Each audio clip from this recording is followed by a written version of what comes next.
So this is why context is so important. If you think in terms of separation, then you are building more separation.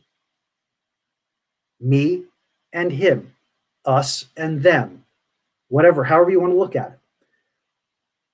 If, on the other hand, through self-awareness, you are building a relationship with God, suddenly everything is different because you are recognizing the God within you and allowing it to flow through you.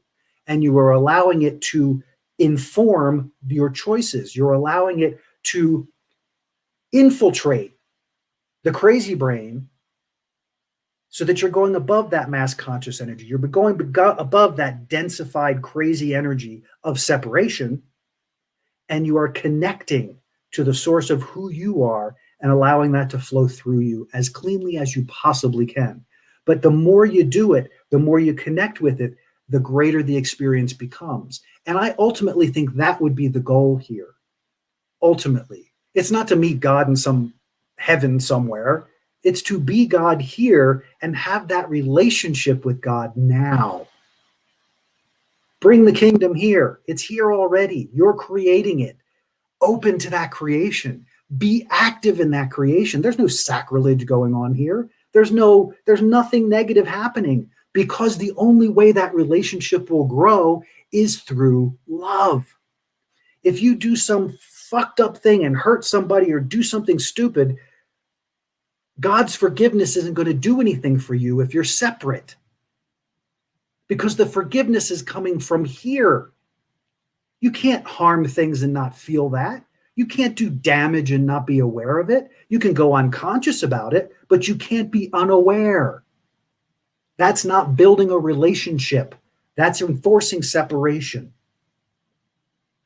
So regardless of the damage you may have done, the biggest hurdle is forgiveness here, is for recognizing, wow, my free will, I exercised my free will so good.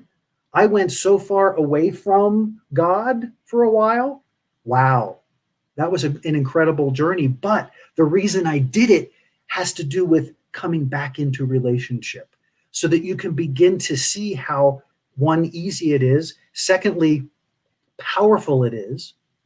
It doesn't mean that the things that you did didn't happen. It doesn't mean the things that you may have done that didn't serve you still didn't serve you. But ultimately, if your path is to love, if your path is to God, if your path is to that relationship, then you will begin to make choices to support that.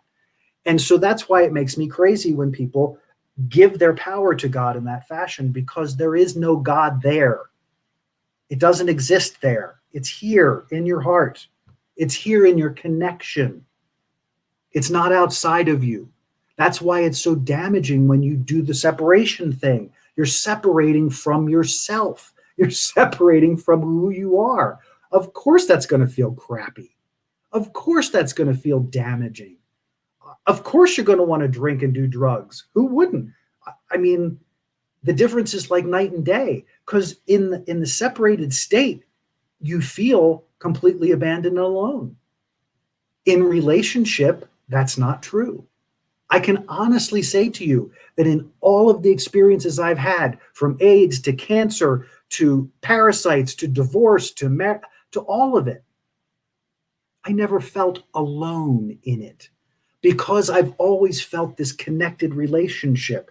And while I may not comprehend immediately what's going on, like the physical stuff that's happening and why I'm unfolding it this way, what I do know is that in self-awareness and in relationship with God, I then evolve my understanding of what I'm doing and why.